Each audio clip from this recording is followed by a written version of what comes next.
So, hello everybody. Today we have the last lecture of this course, and it is about some basic concepts of spectral theory. Of course, spectral theory of operators, it is something very huge, and it requires several volumes of books, but at least some basic notions we will discuss. So we start with basic definitions and let X be a Banach space, again, as usual, over RC, and A be a bounded linear operator. So the operator A is called invertible if A is a bijection, that is, it is injective and surjective, that is, injective means that the kernel of A contains only one element, it is 0, and surjective means that the image of A range of A is the whole space X. In this case, we know that if A is invertible, we know that the inverse is a continuous or bounded linear operator by the inverse mapping theorem. Probably, yes, I have it here. So inverse mapping theorem. So if we have Banach spaces, A is bijective, then the inverse is continuous. Okay, so this is what means that the operator is invertible. Next, the resolvent set of A is given by the following set. So this is the set of numbers, so the set of elements of our field, such that the operator lambda times identity operator minus A is invertible. That is exactly like it is written here.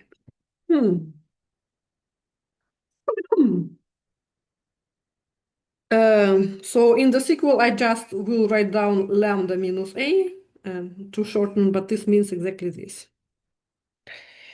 Okay, from the definition, we see that if lambda belongs to the resolvent set of the operator A, then the operator lambda minus A to the power minus 1 is a continuous or bounded linear operator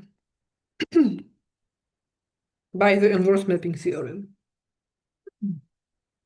And also one more remark. So this is the definition. Yeah. So we have K here. Yeah. So either C or R. Both cases are included. Okay. We go further. So the spectrum is the complement of the resolvent set. So spectrum is just the field K minus, so set minus the resolvent set. And the family of operators, R lambda of A, so this is the formula. So the whole family of such operators for all lambdas in the resolvent set, that is for all lambdas such that this operator is a continuous or bounded linear operator. So this family is called resolvent. So each element of this family can be called resolvent operator. And the mapping itself, which maps the resolvent set, which is a subset of K, so it's a set of numbers, into the set of bounded linear operators on X by this rule. So lambda maps to R lambda of A. This mapping is called the resolvent mapping of operator A. So is everything clear so far?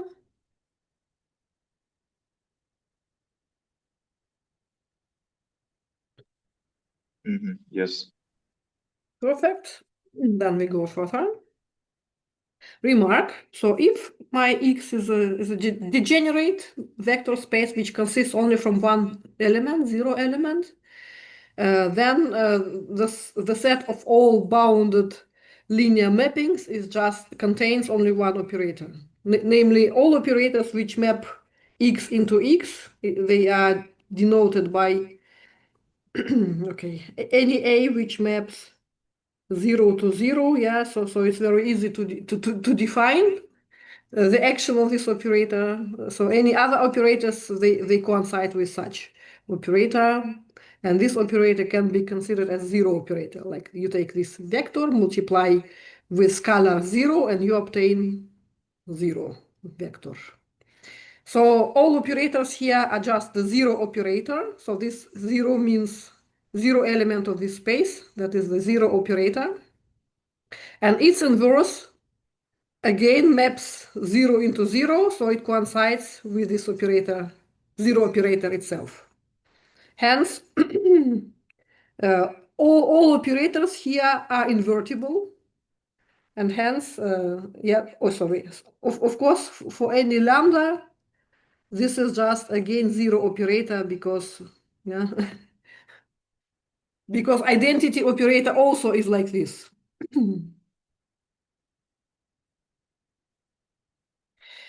So in this degenerate case, we have the unique operator. You may call it zero operator or identity operator or any lambda minus zero operator or whatever. It acts like this, and it is invertible, and hence the spectrum is empty. So all lambdas live in the resolvent set. So in the sequel, we always assume that we exclude this degenerate case. That is our X either infinite dimensional or finite dimensional, but with dimension at least one. Okay, I hope it's clear what I meant here.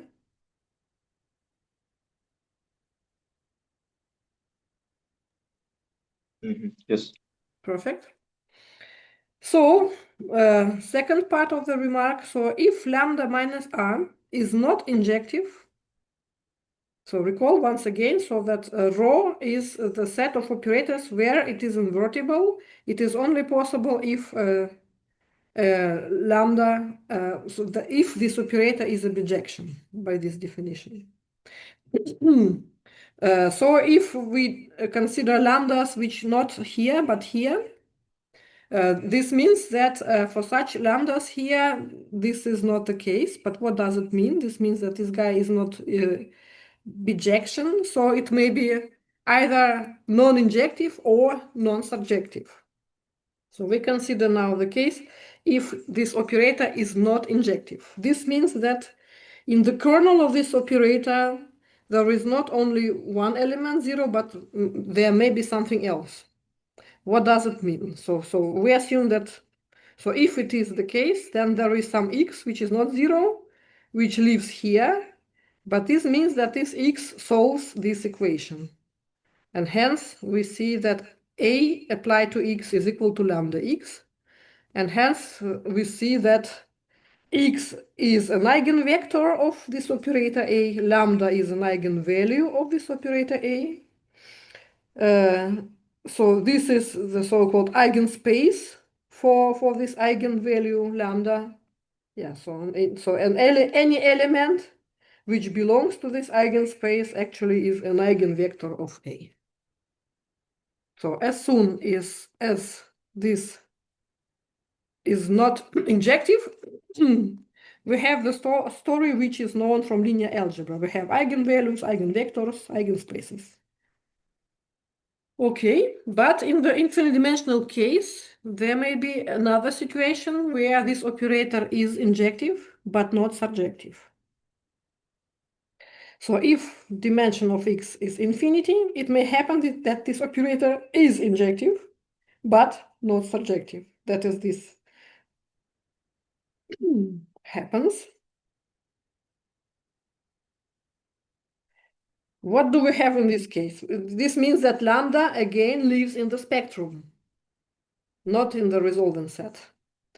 But this means that lambda is not an eigenvalue. That is, the spectrum, in general, the spectrum of operator contains not only all eigenvalues of A, which is called point spectrum, so all eigenvalues, it is called point spectrum, but there may be something else. So we see that we have this inclusion, but not necessarily the identity. Moreover, it may happen even that the point spectrum is empty, that is, there is no any eigenvalue for a given operator A. But still, the spectrum, in general, the whole spectrum is non-empty. Okay, is it clear with the situation?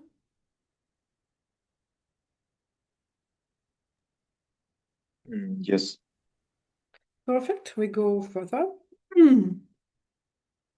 Example.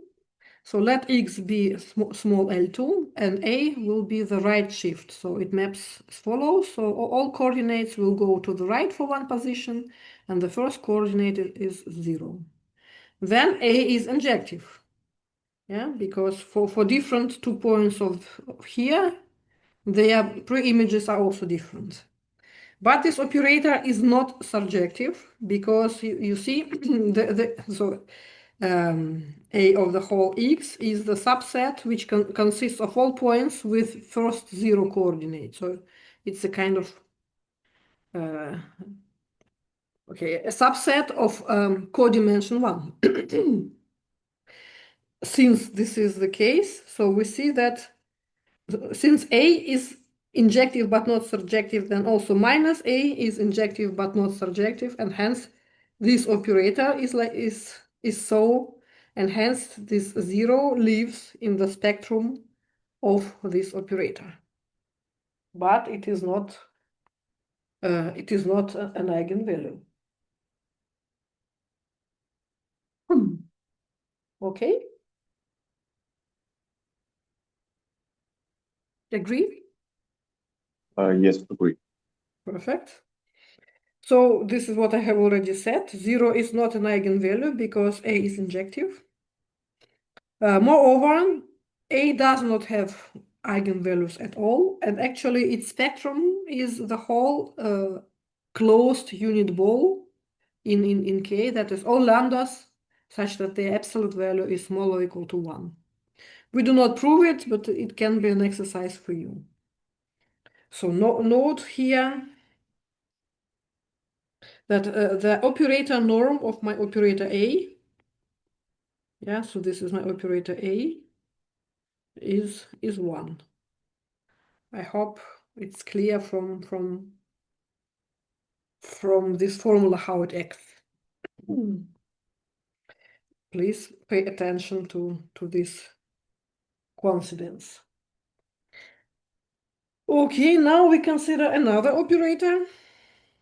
And now we consider left shift. So we shift all coordinates to the left for one position and the first coordinate will be deleted.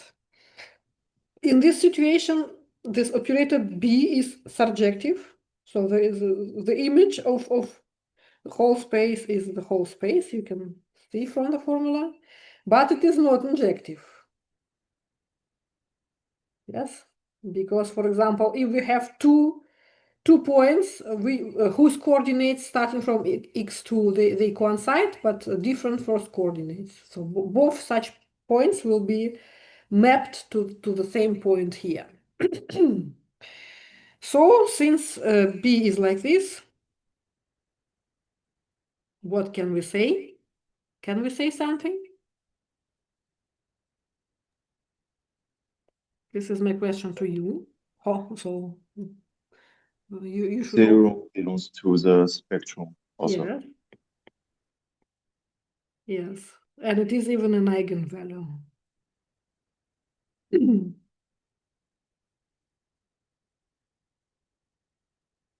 I guess it is written here. So it is an eigenvalue. So any vector of this type, of this form, with non-zero first coordinate is a corresponding eigenvector. And the corresponding eigenspace is just a span of E1. So it's one-dimensional space. So I hope it's also clear. Good. Now proposition 827. So let X be a Banach space, a bounded linear operators, and we have 2 points in the resolvent set, so good points. Then the following holds. It's a nice property of resolvent operators. And this is an exercise for you to check this identity. It's very easy to check just by multiplying with lambda minus a from the right, from this side, and by mu minus a from the left, so from this side. So it is a home task. And now theorem. So let X be a Banach space. We always assume this in this chapter, in this section. A bounded linear operator. Then, for any bounded linear operator, its resolvent set is open. The resolvent mapping is an analytic function. That is, it is locally described via power series with coefficients in lambda in this space, Banach space. Moreover, the spectrum of a bounded linear operator is a compact set which lies inside the unit, not the unit ball. So sigma of A is a subset of the ball around 0, and this is the radius of this ball, closed ball. So it's a compact set, so it's a closed and bounded set, and it lives inside this ball. And moreover, if K is complex numbers, the field, if we work over the field of complex numbers, then we guarantee that the spectrum is non-empty for any bounded linear operator in non-degenerate Banach space. Okay, so my aim is to prove it. So let us do it. So let us first, for proving it, note the following. Note, so I recall you something from analysis 1. We have the formula of geometric projection. This is the sum n from 0 to infinity, q to the power n. It's geometric projection, and this series converges for any q in our, okay, C, but I can write down K, so both C and R, such that absolute value of Q is strictly smaller than 1. So of course, this is probably would be nicer to write down as 1 minus Q to the power minus 1, which resembles very much the situation here, where is my definition of yeah.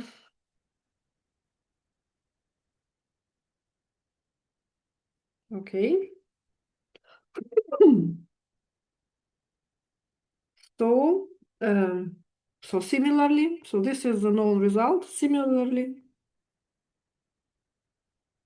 so one can show, but I hope it is rather clear. So if we take an operator which is a bounded linear operator on X, such that its norm is strictly smaller than 1, then I may consider the operator identity in X minus t, and this operator is invertible.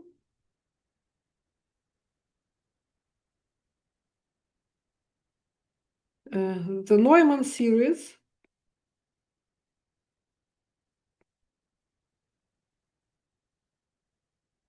sum n from 0 to infinity t to the power n converges. So in this Banach space L of X with operator norm, and this Neumann series converges to exactly to the operator identity minus t to the power minus 1. That is, the situation is exactly as here.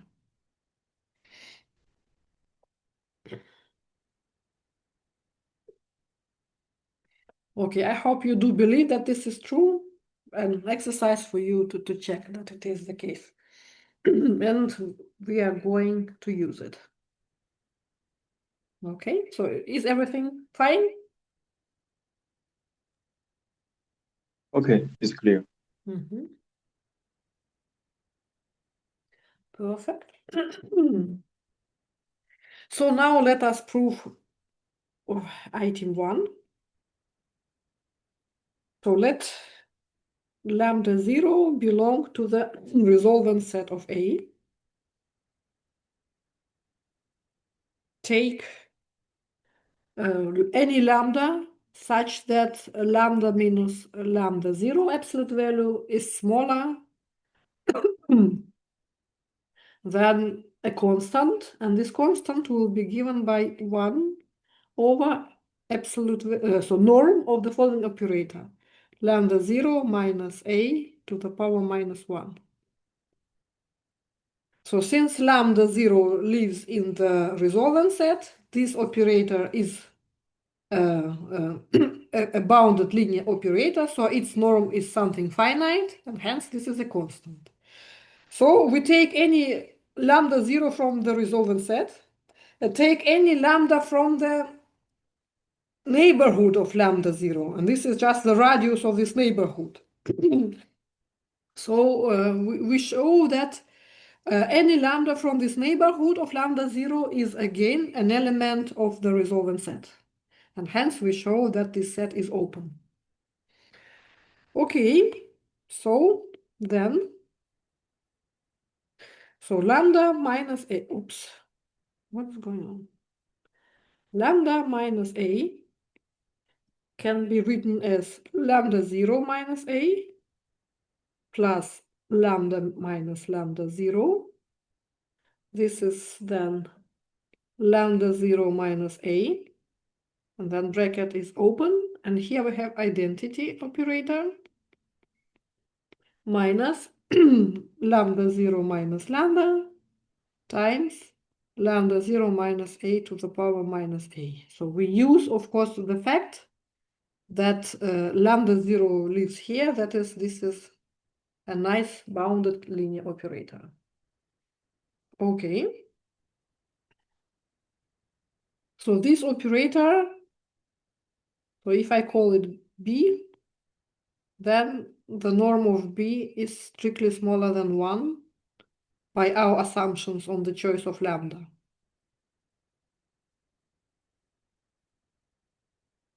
Hence, we can use our knowledge, what is written here. So hence,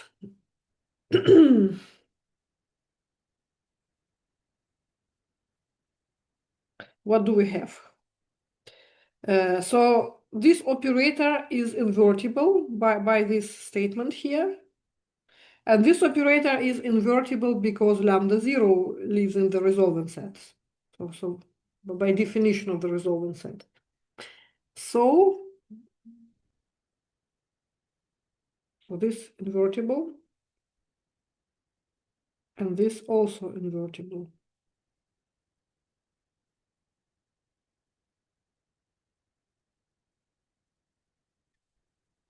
And hence, the composition of invertible operators is invertible, and hence, this operator, lambda minus a is invertible. That is, this lambda belongs to the resolvent set of A.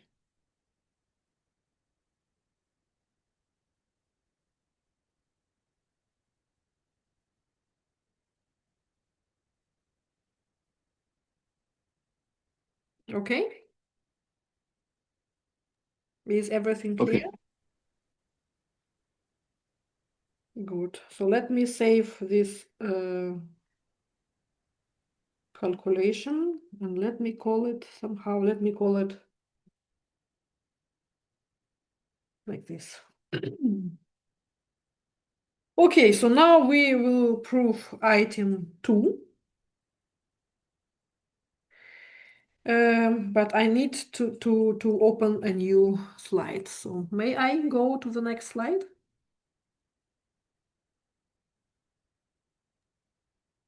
Yes, please. Perfect.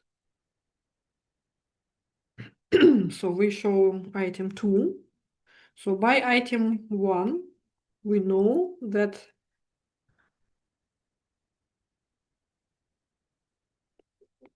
R lambda of A, so this is the inverse to lambda minus A.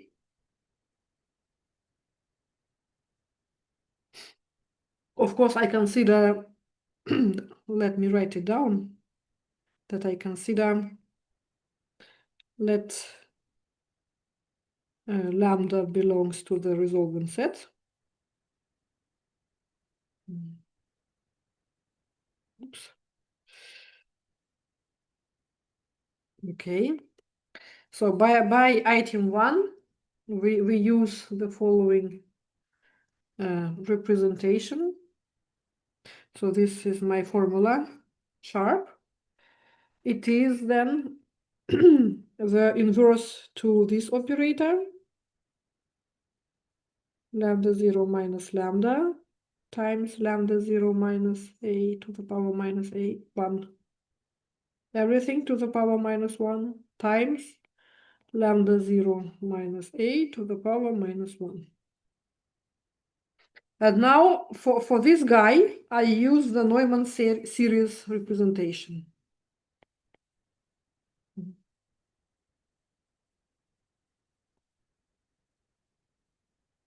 So what do we have then? We have sum L from 0 to infinity, and here this guy to the power n.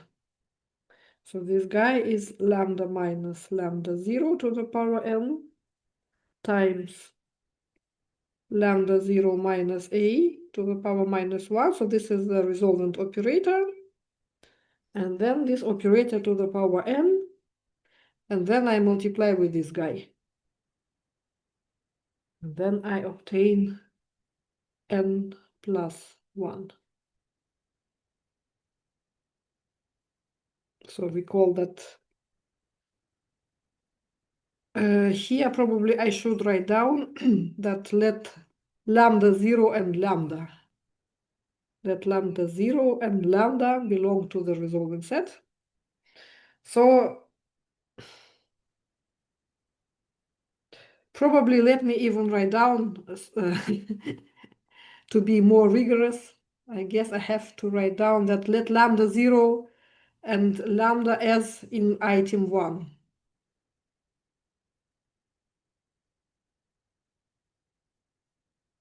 As in item 1.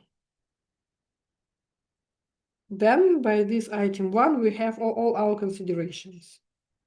And we have this. And we see that this operator here is a bounded linear operator. Its power is again a bounded linear operator, so I may write down even so.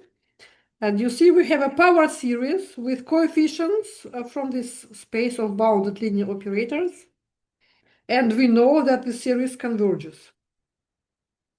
Because we are in the setting where the Neumann series converges. So it's a convergence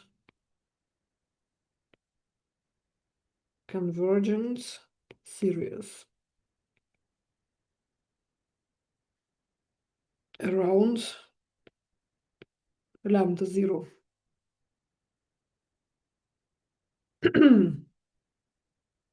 That is, this is the representation of R lambda.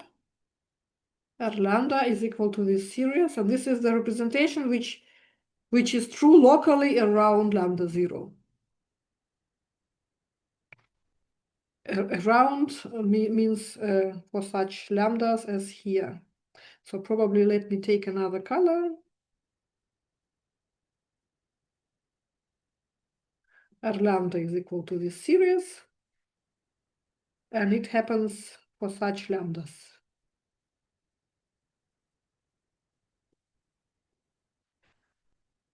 Okay, so this is the statement of item 2 actually. So we have a power series which is convergent locally around this representation is true locally around lambda 0 for any lambda 0 in the resolving set. And hence the corresponding mapping is an analytic function. Okay, analytic function with values in this space of operators, bounded linear operators. Okay, is everything clear?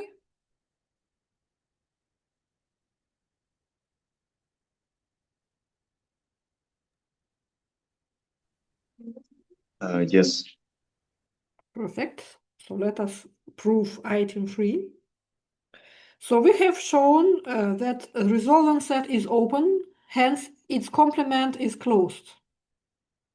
So by item 1, sigma of A, which is the complement of the resolvent set, and it is closed. Now we show that it is bounded, and hence it will be compact. And we show that it is bounded by this circle, by this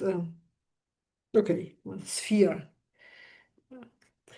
So it lies in this ball, better to say. So for lambdas, satisfying condition absolute value of lambda bigger or equal of absolute value of A, we have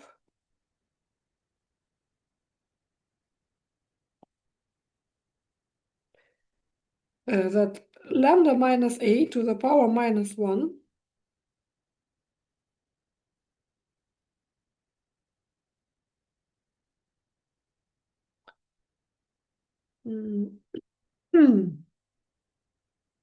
is equal to, wait a minute. So let us, so this is lambda to the power minus 1 times identity minus 1 over lambda A to the power minus 1. So if this operator exists, then this also exists, and this holds. And then we see that for such lambdas, so probably I make even strictly bigger here. For such lambdas, the norm of this operator is smaller than 1, and hence this is a nice guy in the sense of Neumann series. Yeah, so I can say that this is my B, and the norm of B is smaller than 1.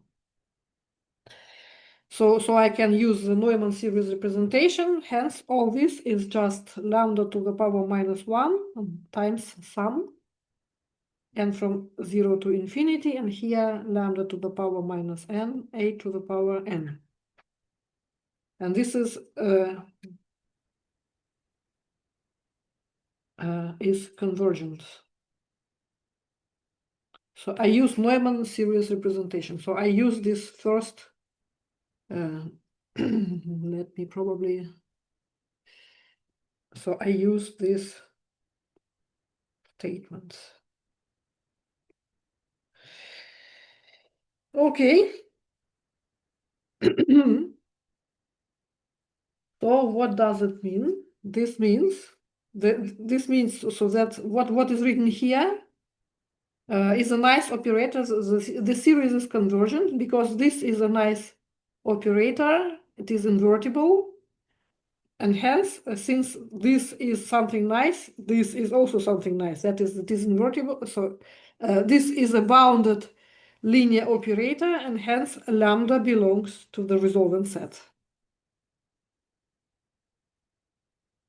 So hence, such lambda belongs to the resolvent set. That is, the spectrum of the operator A lives in this set.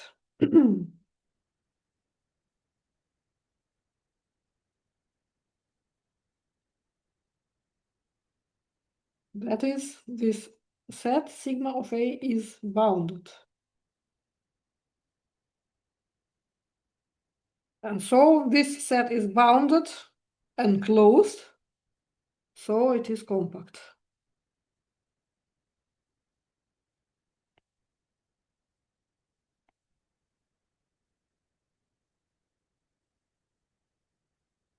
Okay, so we have proved item 3. Is everything clear? Yeah, it's clear. Perfect. Now we have to show item 4. 4. So assume that a spectrum of A is empty. That is, the whole resolvent set is the complex plane. Let L be any bounded linear functional on the Banach space L of x. So L of x is a Banach space. We may consider its topological dual. Then the function which maps C into C and lambda maps to L of R lambda A. So this mapping is analytic.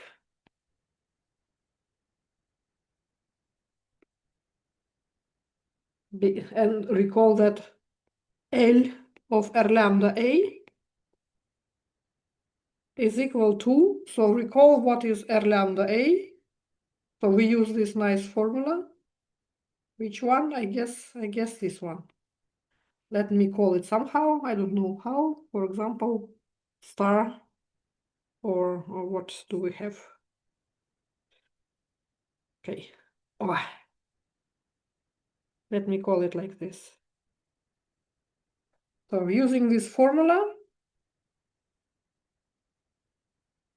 we obtain here a sum n from 0 to infinity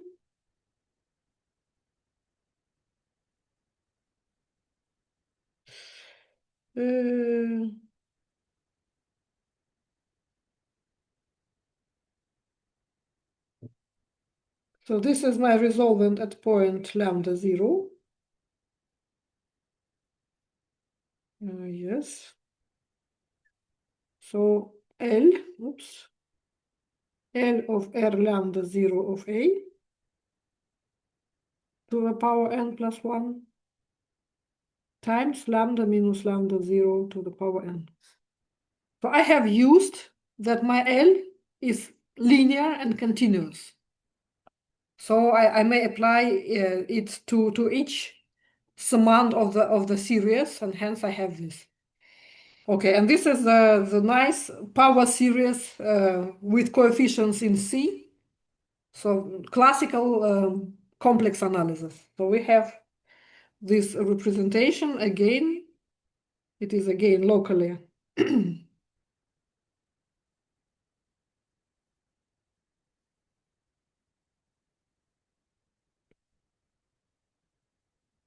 Around lambda 0, but actually even globally, but nevertheless. So we have a nice function which is analytic in the whole complex plane, is denoted, is represented by this series. And moreover,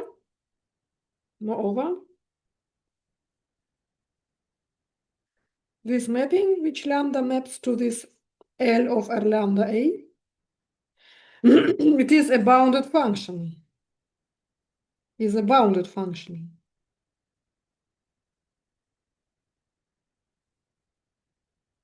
Indeed, if we consider big lambdas, for lambda with absolute value bigger than 2 norm of A, we have that absolute value of L of R lambda of A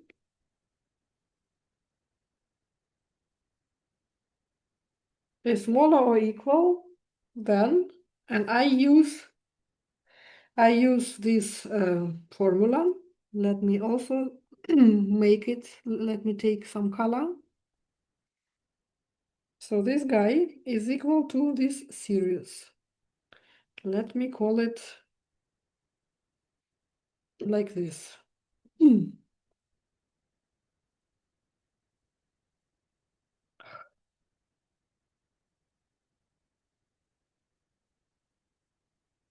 Okay, so using this representation, we have that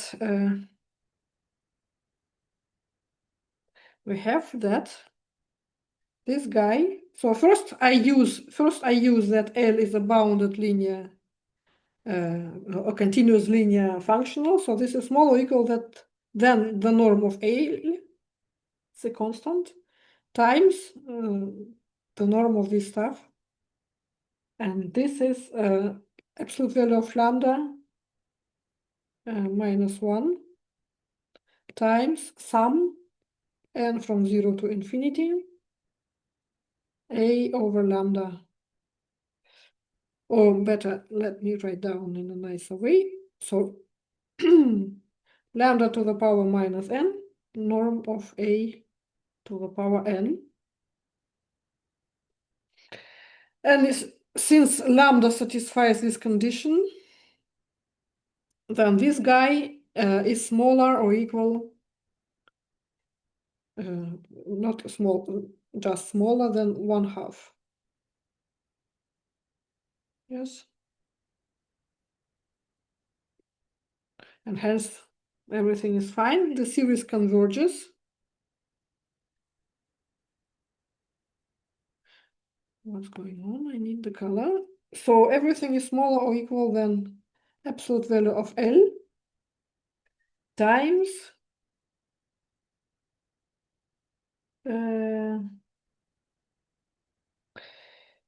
so since summand is smaller than 1/2, then the whole series is smaller than 1 over 1 minus 1/2. This is 2. Yeah, so the whole sum is smaller than or equal, smaller or equal to 2. And now I use this property, and then I obtain that all in all, this is smaller or equal than the norm of L times 1 over absolute of norm of A. So I have just estimated my lambda from this inequality. Okay?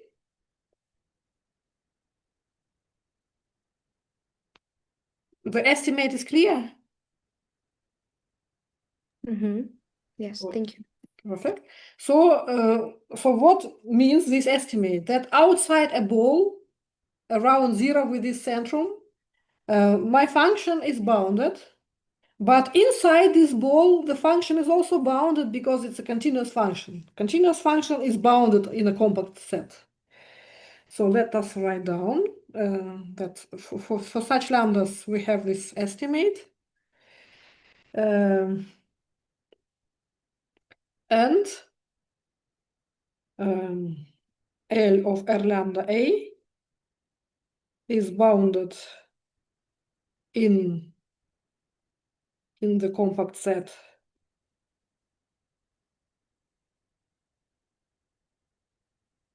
absolute value of lambda small or equal to 2 norm of A as a continuous mapping.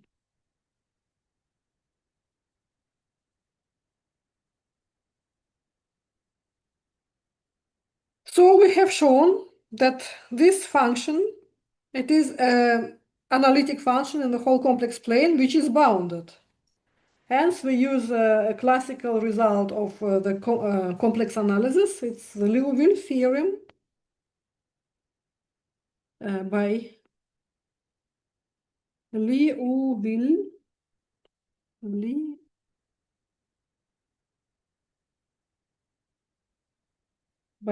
theorem of complex analysis. This means that this function is identically constant.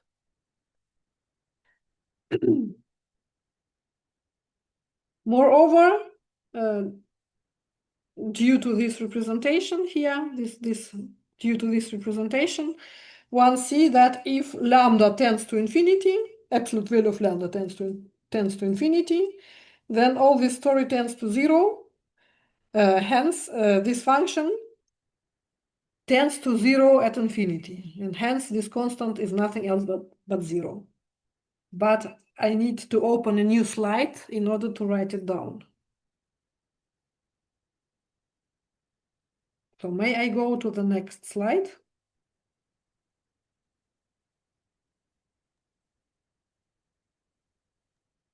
Yes, please. Yes. So by formula, which I denoted as like this, we have that absolute value of L of R lambda A tends to 0 as absolute value of lambda tends to infinity. Hence, this constant cannot be anything else but just 0.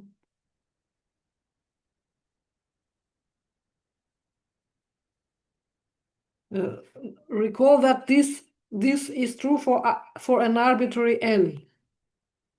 So since L is arbitrary, probably let me write down like this, that L is of course always considered to be the element of dual to the set L of X. So since we considered arbitrary L,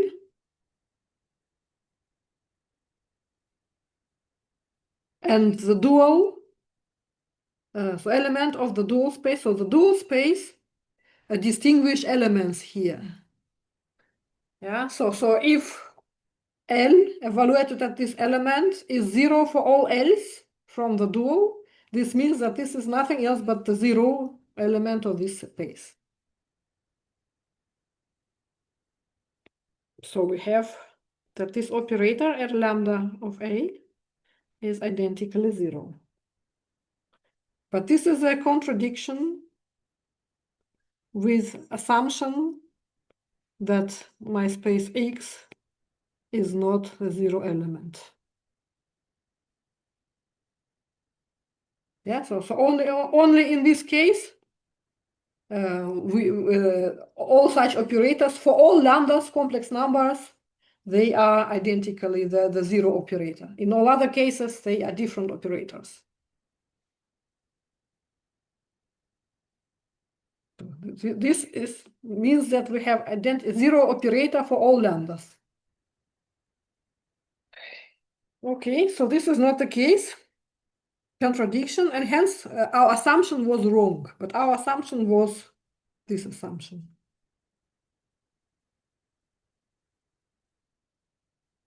So what did we do?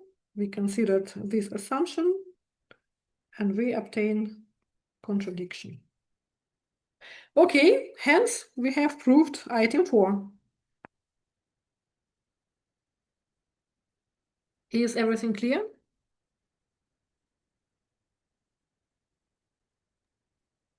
Yes, it's clear. Perfect. Then let us go further. Next theorem. Let X be a Banach space over C or R, again, non-degenerate case.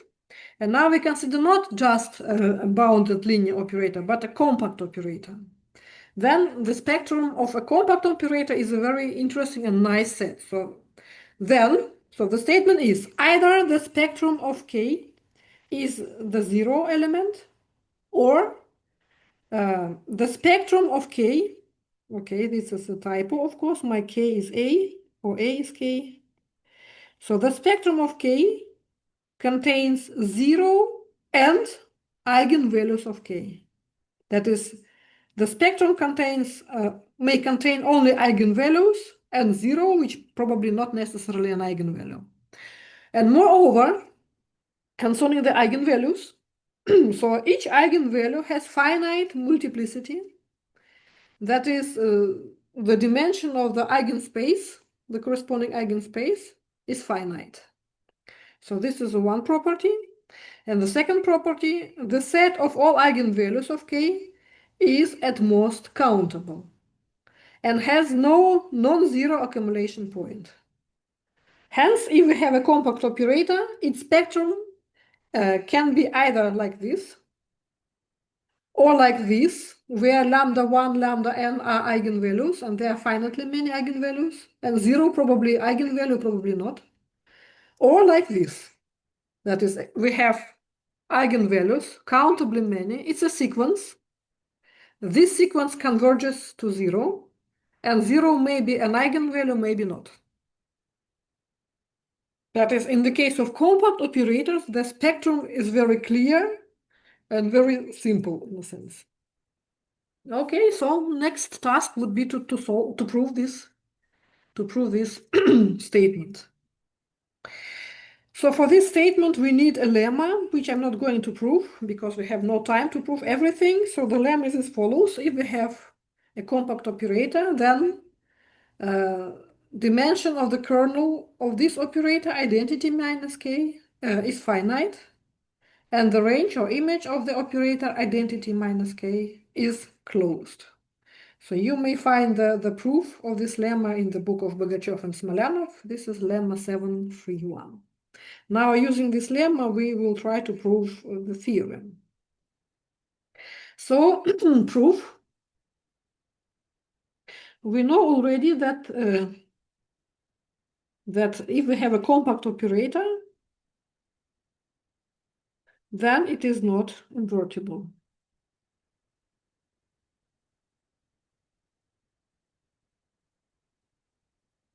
We have discussed it last time. It was remark 820, part A.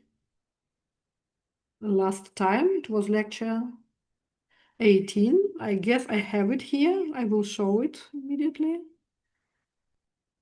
So, yes.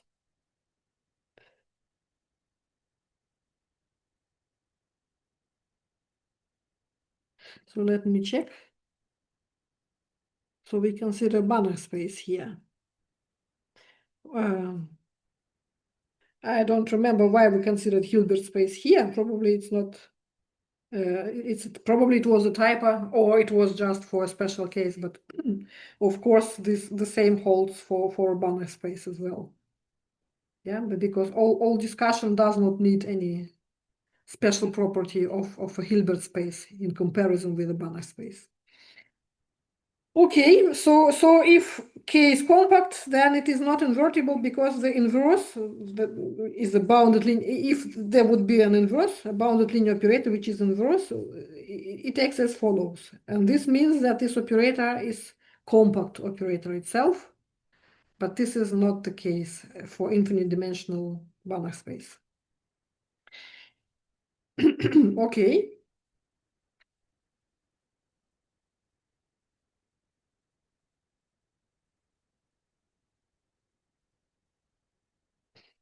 So I would say that it is not invertible in general. Yeah. So if we have an infinite dimensional situation, this guy is not invertible, and this means that 0 belongs to the spectrum.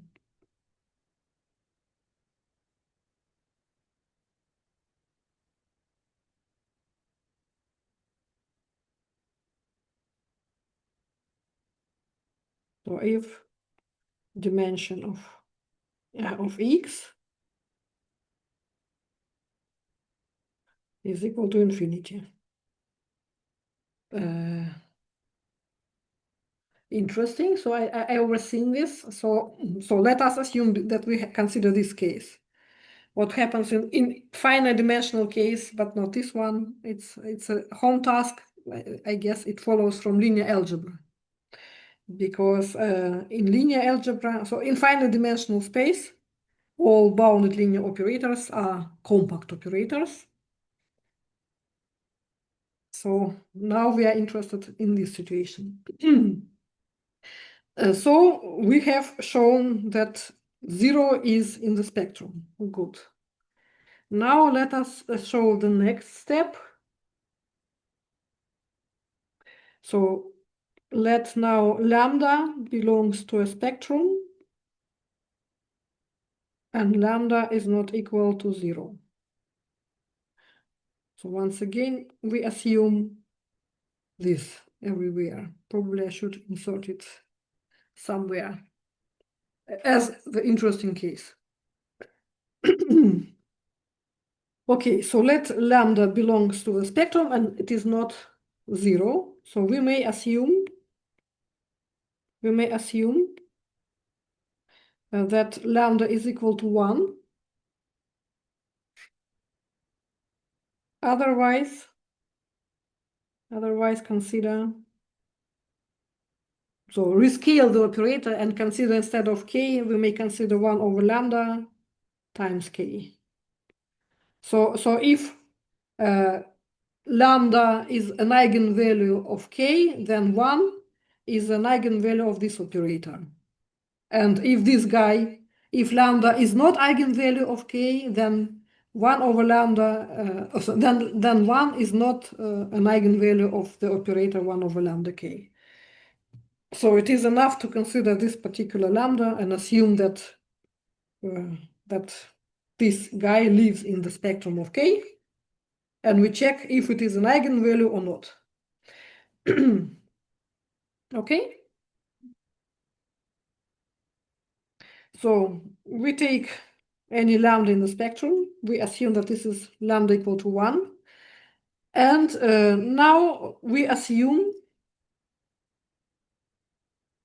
that lambda equal to 1 is not an eigenvalue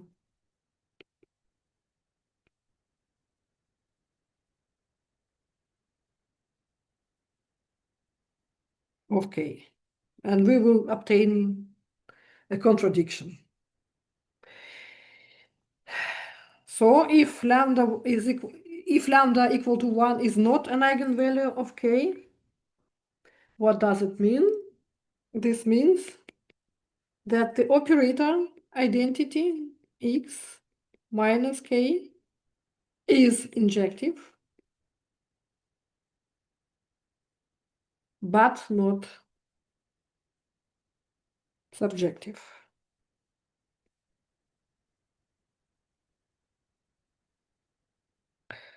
Now consider x1, which is the image of x under this mapping, identity minus k.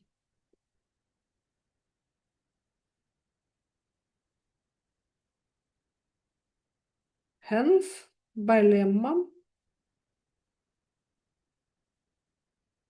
so the lemma which was just in the very beginning here. So this guy is a closed subset. And due to our assumption, this set is not the same as x. So hence by lemma and assumption, we have so x1 is a subset of x, but is not equal to x, and x1 is closed.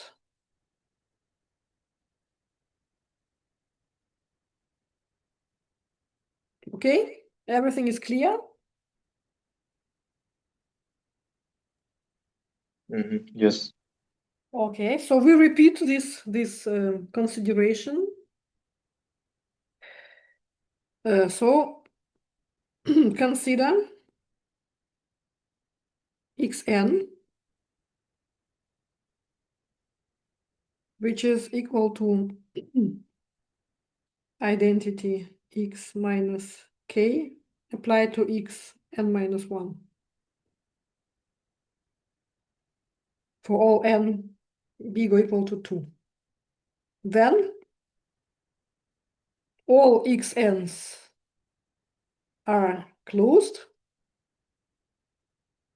and we have this okay, xn plus 1 is a subset but not equal to xn for any n.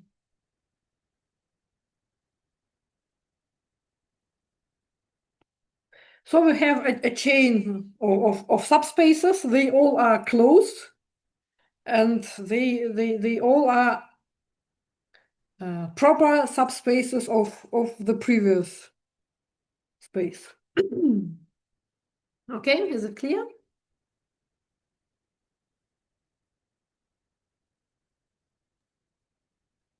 Yes. Okay, now I have to go to the next slide. I hope you remember the construction. So we have a construction of spaces xn. And now, by this lemma, I will show you, of course, this lemma. It was theorem 314 of lecture 6. So this is it. So if we have a norm space and a closed subspace, which is not equal to X, so a proper subspace and closed subspace, then for any epsilon, there exists an element in X whose norm is 1 and whose distance to this subspace is bigger or equal to a given number, which is smaller than 1, but bigger than 0. Remember?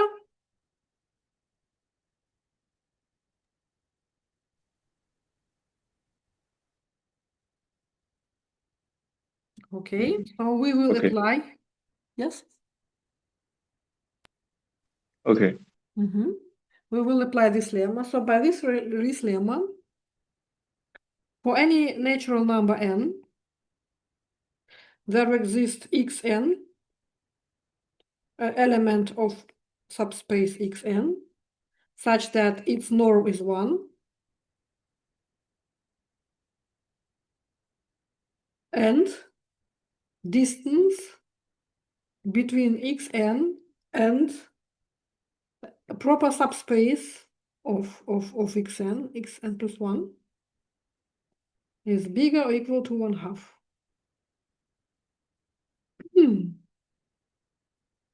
Hence, for any n smaller than m, we have so k xn minus k xm can be represented as follows. Identity minus k applied to xm minus identity minus k applied to xn plus xn minus xm.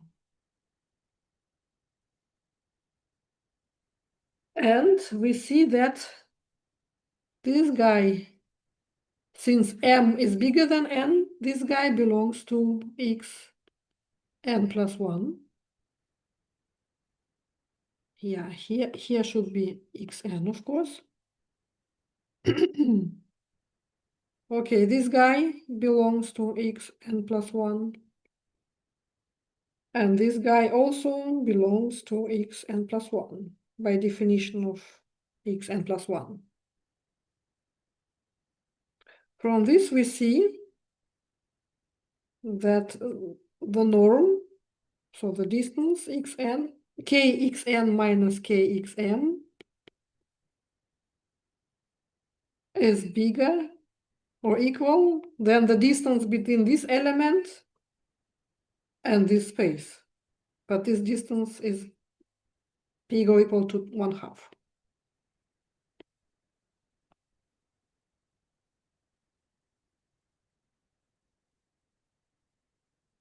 So I use that my xn is constructed in this way. This is exactly my xn. Okay?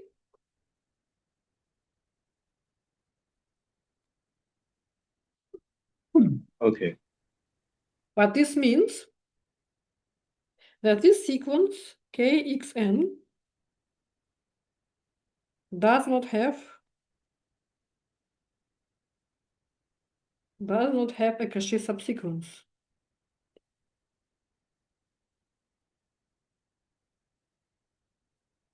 But this is a contradiction with what? With the statement that with compactness of operator k. So since k is a compact operator, the set K of B1, 0, it should be a totally bounded set. Totally bounded means that for any sequence of elements from this set, it should have a Cauchy subsequence. Yes, but since my Xn is like this, yes, this sequence should have a Cauchy subsequence, but this is not the case. Contradiction. Okay.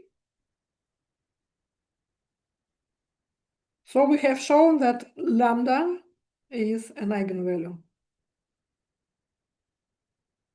Our assumption that lambda is not an eigenvalue is wrong. So we have shown that the spectrum is like this or like this. So except 0 or all other elements should be eigenvalues of the operator K. Now let us consider in more details these two items, but this statement we have already shown. Okay?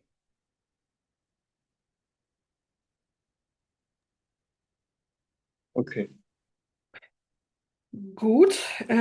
So what we show else? So now I want to show the following. I want to show that the following statement. So so if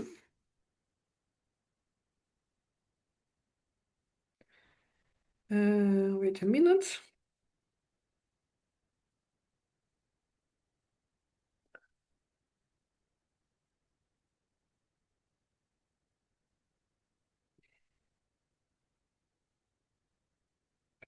So what we have shown? We have shown this.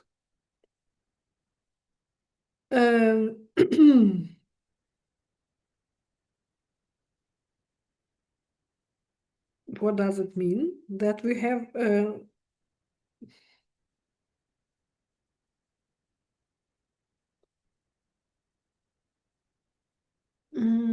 a minute.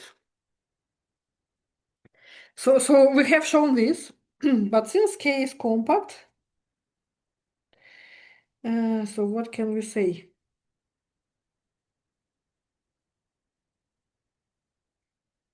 So I want to say somehow that mm,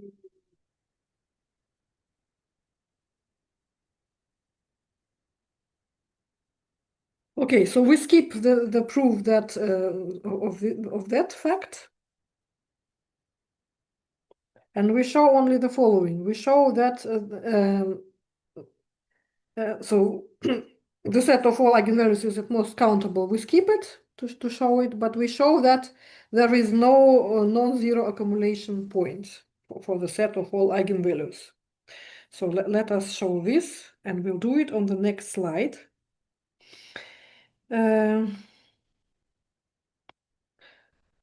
So this is for thinking about it. So this is what we have not clarified completely, but home task to think about it. And now we show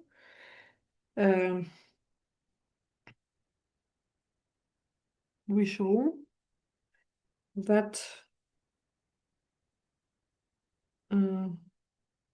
sigma k has no non-zero accumulation point. Again, we prove it by contradiction, so assume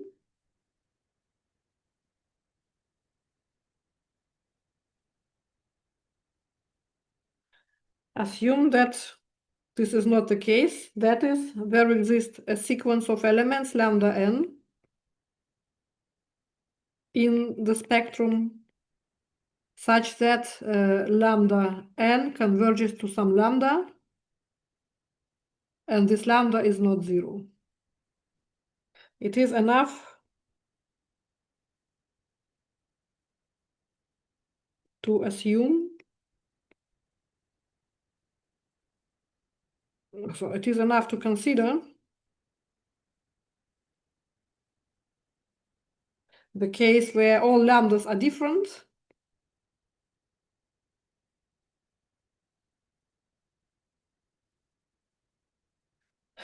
And absolute value of all lambdas is bigger or equal to some sigma strictly positive.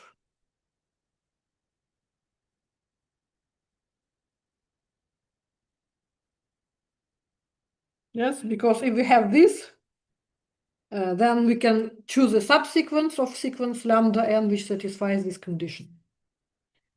Okay, so we assume that we already have this condition satisfied. So having this, we have already established that all lambdas here, they are eigenvalues. So now take xn non-zero eigenvector. That is a vector such that kxn is equal to lambda n xn. Exercise.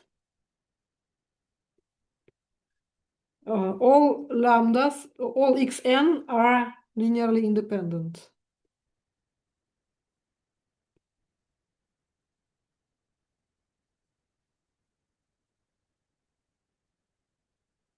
Well, as in linear algebra, because they live in different eigenspaces, yeah?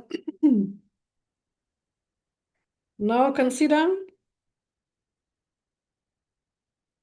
xn, which is a vector space spans on the vectors x1, etc., xn. Hence, k of xn lives again in xn. Yeah, due to this property. Again, by Riess lemma,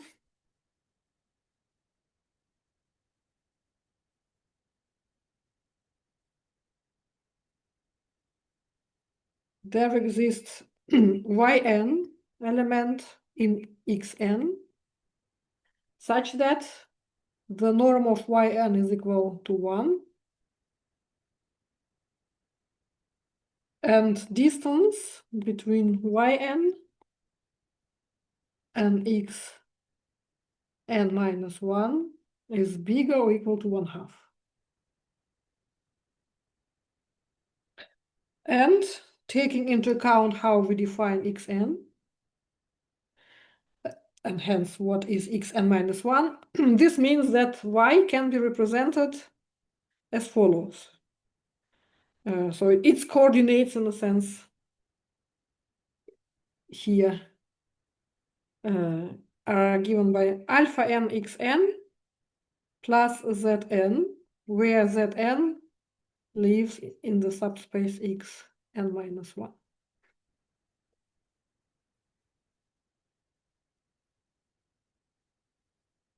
Yeah, so yn lives here, but xn is a span of this space and the vector xn.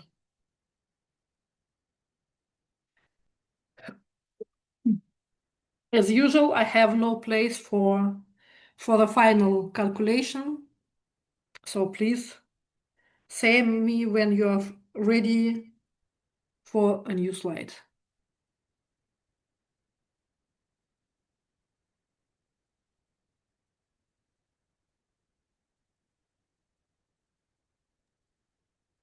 Okay, please continue.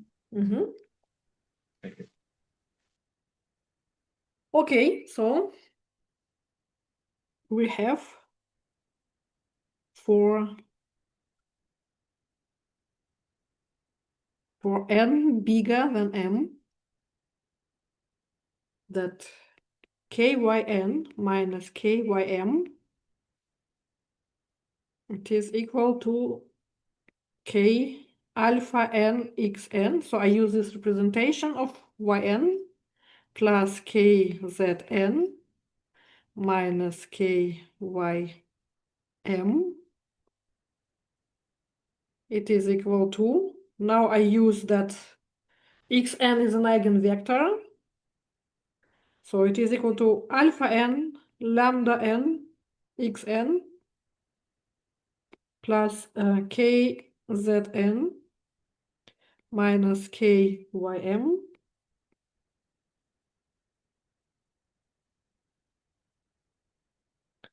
And now here I have this alpha n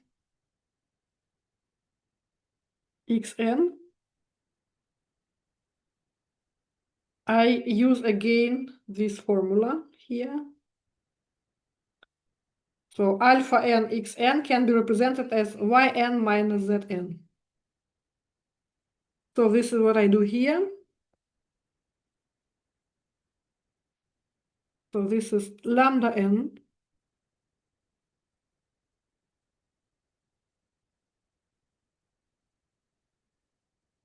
times yn minus zn plus 1 over lambda n k, zn minus ym.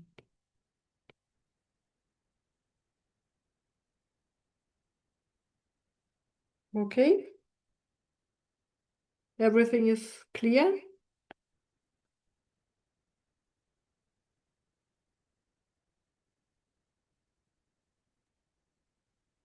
Yes. Okay, It's so clear. now I consider the norm.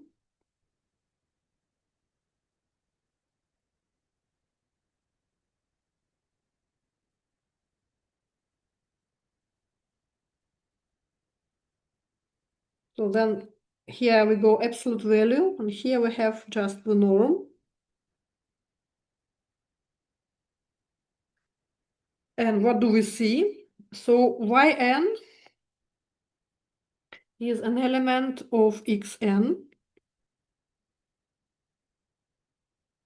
So probably let us just, yn is yn as it was constructed.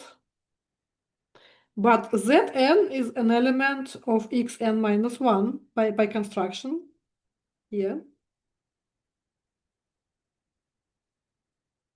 And this is also an element in xn minus 1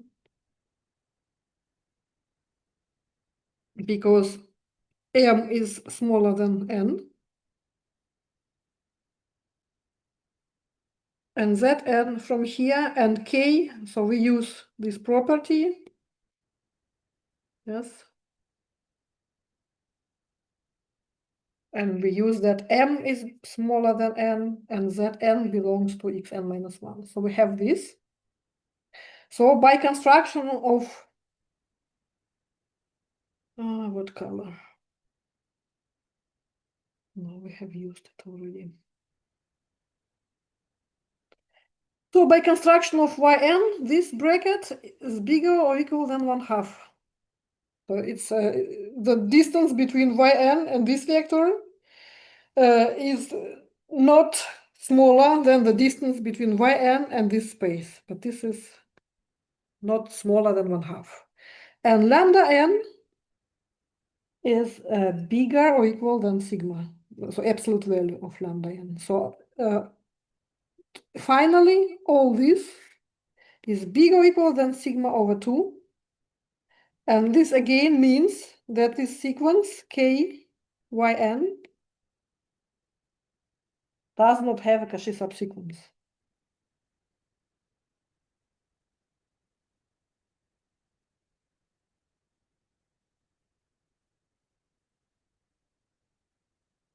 And this is again contradiction with compactness.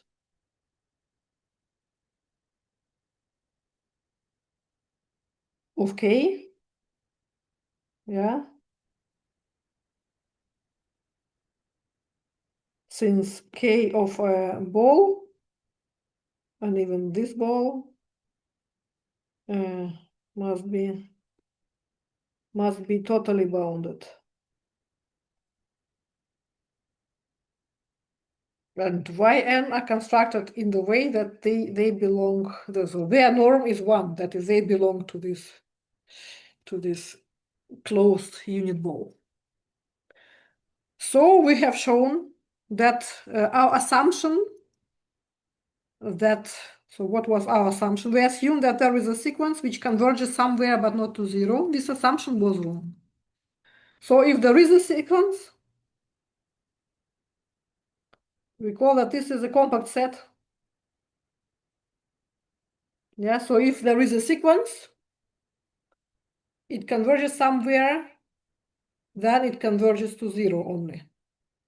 Or better to say the following. We know that this is a compact set. So if there is any sequence of elements, it should converge a convergent subsequence. And then the only possibility is to converge to zero.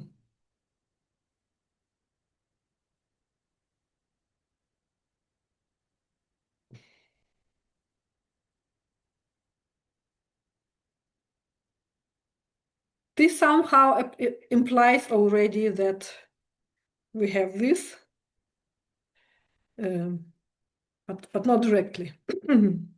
So okay, so we have shown what we have, what we could show in a simple way, so to say, without too many efforts. But the aim was to present that so the spectrum of operator is an important thing. In particular, the spectrum of a compact operator is a very nice set. I guess there is an example. Oh, no. Now one more essential result. Essential result is the theorem of Hilbert-Schmidt. Now we have a separable Hilbert space.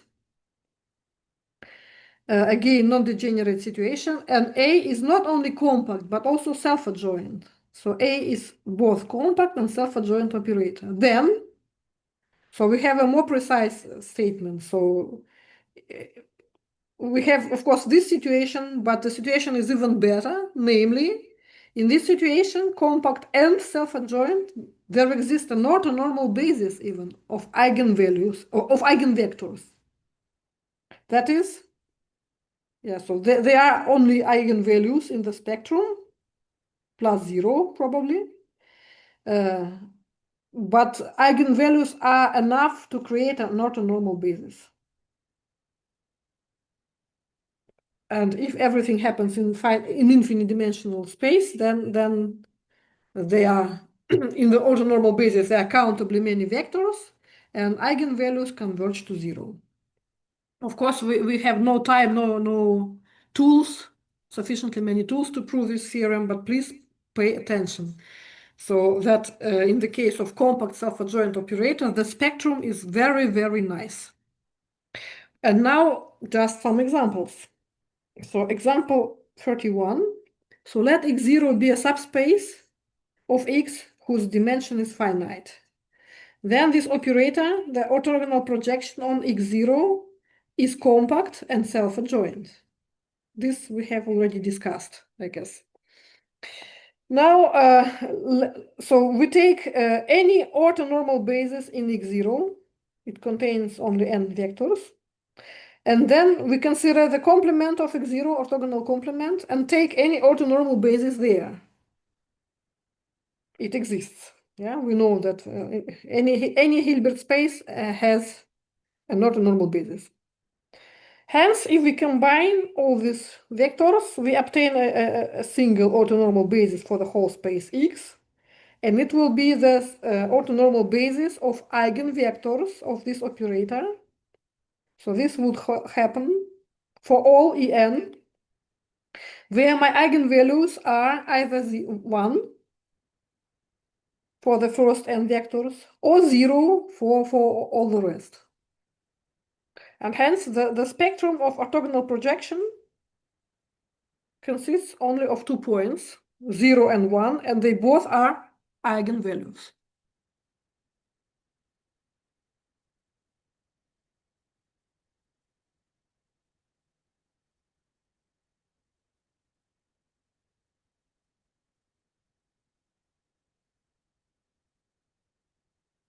Okay? Is it clear? Okay, ese example is clear. And is it clear how it is related to this theorem and to this theorem? So we are in this situation. So this lambda, which is not zero, it has finite multiplicity, namely n. Yeah, and zero, about zero, nothing is claimed here in this theorem about zero. Only about each, I probably, I should write it down in a better way. Okay, about zero, there is no statement. So it may be an eigenvalue, maybe not. If it is an eigenvalue, it may have infinite multiplicity, as we have seen it right now here. Okay, one more example. But before we make this example, a remark. In this situation, what do we have? So we have orthonormal basis En in X. That is, for any element X in X, we have this representation. X is equal to sum n from 1 to infinity, and here Fourier coefficients of X in the basis En times En. And then A of X, so if you apply A to this vector, so A of X is just sum. So this is just a constant Fourier coefficient, then AEn. But this is lambda n En because En is an eigenvector. Hence, we have this representation for any x. But what does it mean? This means that, so if you consider each particular summand, then what is written here, this is just the action of the orthogonal projection on one-dimensional subspace spanned by the vector E. And so we apply this orthogonal projector to the vector X. This is the way how we do it. Hence, we may represent A as a sum of orthogonal projectors. Okay? Once again, A here is a compact and self-adjoint. Please compare it with this theorem. So let me show this theorem. It was lecture 18. Theorem, which was the theorem? 21.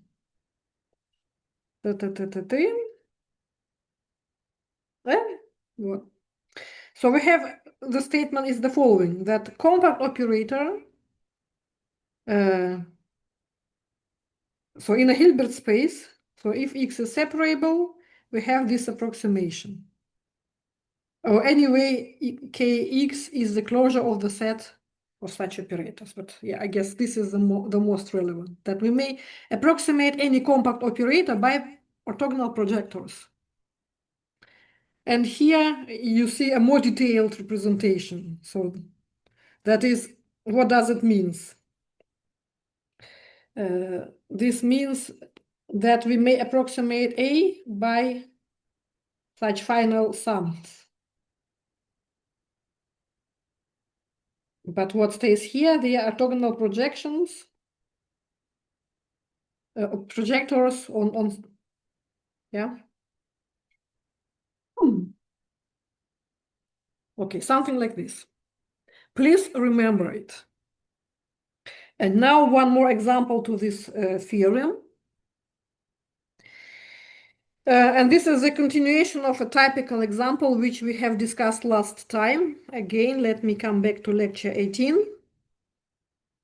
I guess it was this typical example. Our Hilbert space was L2 on the segment from 0 to 1. My compact operator was as follows. And well, it's so to say generalized inverse unbounded operator is the following operator. It's a second derivative, Laplacian, with some boundary conditions. And actually, after extension, so we need W to 2 to make true inverse in the sense that they are related to, it is defined on the range of K. Okay, so this is what we have. I guess we have Yeah, so this was the definition. Okay. Yes, I guess this is the nicer statement. Yes. So we have considered this situation. Now let us discuss it in further details. So we have this space and this compact operator. And we know that this operator is self-adjoint. We have already discussed it last time because the kernel here is symmetric. That is, if you interchange T and S here, you obtain the same kernel. So symmetric over the fields of real numbers. Okay, and what does it mean? This means that this operator K, it is compact and self-adjoint, and hence we may apply theorem 813, that is, there exists an orthonormal basis of eigenvectors of this operator. Okay, this is a nice information. Now we consider this generalized inverse, so to say, to K. This is this operator, already with this domain of definition. And we know that this holds. But this implies some statement about operator A, namely, so let Y be an eigenvector of the operator K, which corresponds to the eigenvalue which is non-zero. So let Y be like this. Then I insert it here. And then I obtain that my X is just lambda Y. And hence, what does mean this identity? This means that we have ax is equal to 1 over lambda x. That is, this x is an eigenvector of A, and this is the eigenvalue of A, yeah? And actually, y itself is also an eigenvector of A. Yeah, so if we have an eigenvector, then any constant, non-zero constant, times this vector is again eigenvector. So you see, we start from a compact self-adjoint operator. We have an orthonormal basis of eigenvectors and hence corresponding eigenvalues. And then the same eigenvectors are also eigenvectors of A. And having eigenvalues for K, we construct eigenvalues of A just by this formula. That is, we may claim, so knowing that K is a very nice operator, it has this. We state from this, we obtain that this operator is also a nice operator. It has an orthonormal basis of eigenvectors, and eigenvalues are related to eigenvalues of K by this formula. And this is a very nice situation. I also checked that lambda equal to 0 is not an eigenvalue of K in this situation, but I guess you may see it from the formula that there exists no non-zero function y from this space such that this guy is equal to 0 for all t. So summary.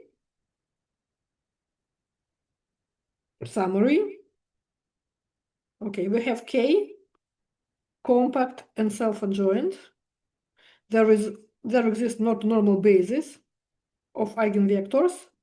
The same basis, exactly this basis, it is the basis of eigenvectors of A, and eigenvalues of A and K are related to this formula.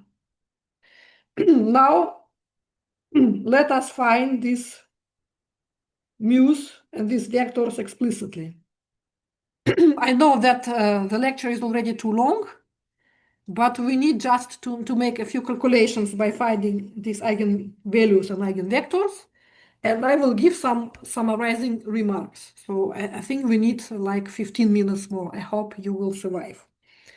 Sorry for the delay. So let us find it. So how we do it? So we should solve.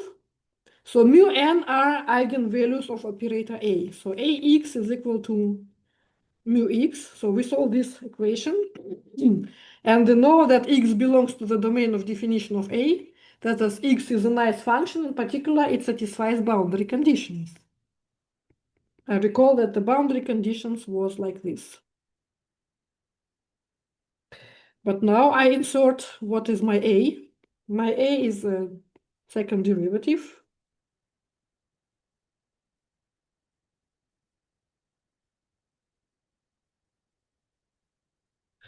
So what we have a boundary value problem for ordinary differential equation.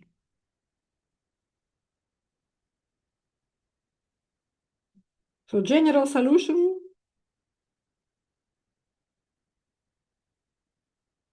of the ordinary differential equation minus x2 prime of t is equal to mu x of t is given by the following function. X of t is a constant c1 times cosine square root of mu t plus c2 sine square root of mu t. Of course, I assume that my t, so my mu is non-negative. Why I assume it?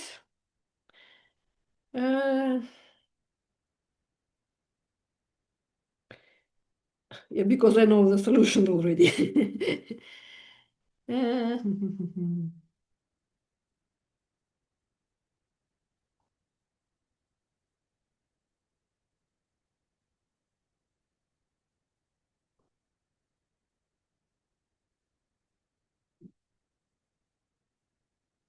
Okay, it's a good question. But you may check that this equation has such solutions. In the case mu is like this. And all other mu's do not fit us. So let us consider this case. So now we have to find the constants C1 and C2 such that the boundary conditions are satisfied. So x of 0 is, when I insert it here, sine of 0 disappears, it is 0, and this is 1. So x of 0 is equal to C1, but it should be equal to 0. Hence, C1 is equal to 0, and hence my x of t has this form. It is C2 times sine square root of mu times t. Now I try to satisfy the second boundary condition. So first derivative at the point 1 is equal to, so I calculate the derivative. The derivative of sine will be cosine, and when I insert 1, it should be equal to 0. So C2 times square root of mu times cosine of square root of mu, it should be equal to 0. So we have clarified that mu actually is not 0. Yes, because we have clarified that that lambda is not equal to 0.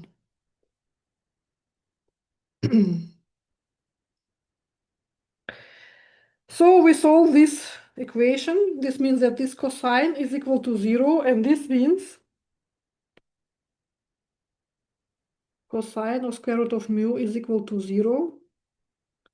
And this means that my square root of mu is equal to p half plus pn. N belongs to z. So we have so many eigenvalues actually. But what does it mean? It means that my mu should be equal to p plus 2pn over 2 squared. And hence, when you square, you don't need positive and negative n. They will give the same result. So we take only n equal to n from natural numbers or n equal to 0. So such mu's are suitable for us to give a solution of this equation. And the corresponding eigenvectors, they are eigenvalues.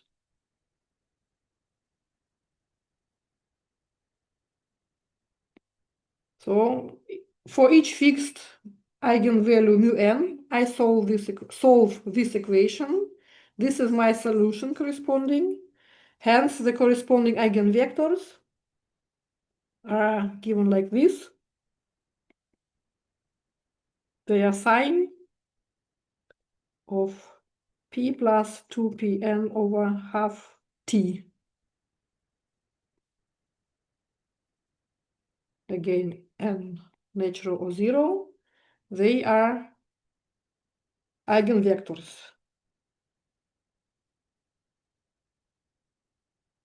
of A. Hence, by the relation between A and K and the property of K is a compact self-adjoint operator. So we may claim that if I consider En, which is just a normalization in L1, in L2, normalization of my vector,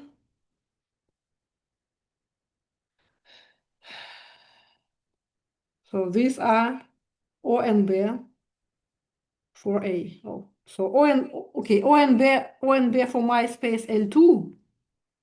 But this O and B consists of eigenvectors of my operator A. So conclusion, it is written. So may I go to the next slide? Yes, please. So conclusion. Once again, we have a compact operator which is self-adjoint. It has an orthonormal basis of eigenvectors in L2 with some eigenvalues lambda n, which is not 0, as we have clarified. Hence, the inverse operator, again, the same O and B is the O and B of eigenvectors of this operator with eigenvalues mu n. Here our mu n, and here our vector En tilde. After normalization, you get the O in O and B. Without normalization, just orthogonal basis of eigenvalues. What does it give us? Thus, the solution of this equation for every element y in X can be given in this way. So before we had this representation, now we have also this representation using the O and B. That is how we solve this equation. Recall that this is a differential equation. It's a boundary value problem for differential equation. How we solve it? We take any right-hand side. We take this particular orthonormal basis. We decompose this y in this orthonormal basis. So we have these guys, in particular Fourier coefficients of y in this basis. And we know already the eigenvalues of k and a. So here should be eigenvalues of k, which are 1 over eigenvalues of a.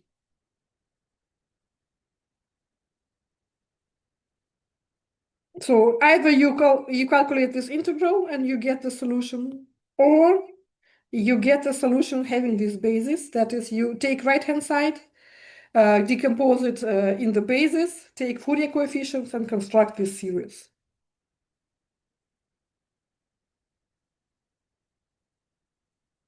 Okay, so two approaches. So this approach is related to Fourier series, and this approach is related to green function method, how to solve differential equations. Of course, this is the simplest problem, of course, but the same approach is valid for much more general case for different PDEs. Okay, is it clear with this example? In particular, why compact and self-adjoint operators are very interesting in the applications. Okay, so a few remarks before we finish. So one more remark. So I recall we have already said it that in the situation of this theorem, we may represent this A, compact and self-adjoint operator, as this infinite linear combination of projections, where project orthogonal projectors on these eigenspaces spanned by eigenvectors. This is a kind of spectral representation of operator A. So A is a kind of linear combination, okay, a countable linear combination of orthogonal projectors. And this spectral representation allows a kind of functional calculus. Namely, we may understand what means f of A if A looks as follows, and f is a nice function. Namely, if A is given like this, then f of A can be considered as this formula. That is, just instead of lambdas, we take f of lambdas. And the right-hand side makes sense for reasonable functions, in particular for polynomials of A, for such exponents. Also, if A is bounded above, then either bounded linear operator or at least bounded above. And then this nice operator is a bounded operator, and we may consider, so we may represent this operator as just e to the power minus t lambda n here in this formula. And also square root of A can be represented in this way for positive operators A. This means positive operator. So you see this spectral representation, it's a nice tool to make functional calculus. And we started from in the very beginning when I told you that we are interested in solving some equations. For example, these evolution equations like du over dt is equal to AEU. And the solution should be given so it's reasonable to expect that solution is given by something like this, e to the power ta u0. So u0 is initial condition. So having this functional calculus, at least for compact self-adjoint operators A, we may understand what does mean this or this, in the good case of A, of course. And hence we may solve evolution equations. But this is not the end of the story, because of course it's perfect to have this nice situation and this nice functional calculus for compact self-adjoint operators. But it turns out that something similar can be obtained also in the more general case. Actually, spectral representation exists just for self-adjoint operators, even for unbounded self-adjoint operators. And of course, we have no time to give any rigorous definition or whatever, but the idea is as follows. So this is a very special case. But in the general case, so what happens here? We sum up over all lambdas. Lambdas are eigenvalues of A. And actually, the spectrum of A consists only of eigenvalues and probably zero. In the more general situation, spectrum can be much worse. It consists not only from eigenvalues. So, in general case, for self-adjoint operators, we know the following. Spectrum lives in R. It is, of course, a closed set because the resolvent is open, and it is its complement. But in the case of unbounded operators, it does not need to be a compact set. In the case of self-adjoint operator, This is a set in R. It can be proved as in linear algebra, but just checking that AEN is equal to EN AEN by definition of self-adjoint operator. And En are eigenvalues, so this is lambda n. Okay, if they are already normalized, then the norm of En is 1, and this is lambda n bar. Yeah, because scalar product is linear here, and conjugate linear with respect to the second variable. So spectrum is a set in R. So in general, there is a spectral theorem which says that instead of this representation, we have this representation. So what has happened?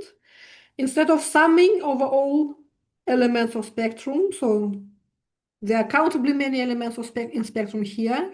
In general, spectrum is uncountable. It's just a set in R. And again, so we kind of sum up. So sum is replaced by integral. And then instead of having orthogonal projectors like this, we have something like this. This is a measure, which is a projector valued measure. So it's a kind of measure whose values are not numbers, but orthogonal projector operators, the so-called spectral measure. But you should understand it just as a generalization of this stuff. In the case where spectrum is not more a countable set, but just a subset in R. So you see, I hope you see that this formula is just a generalization of this formula, but then there are a lot of efforts to make sense of it. To define it rigorously. And again, a functional calculus is possible. Functional calculus in the sense that if we have A represented by this formula, then we may understand what means a function of an operator, and it is again an operator with such spectral representation. Okay, so what I wanted to say as a summary. Self-adjoint operators are very important. They allow to calculate many different things due to this calculus. And yeah, so this is an advertisement to study spectral theory. And I hope that I have succeeded to represent you some important classes like compact operators and self-adjoint operators. Now you see how they are related to each other, how they are related to solving, okay, differential equations, in particular also partial differential equations. And I hope that it is a good point to stop here. If you have some questions or comments, you're welcome to say something.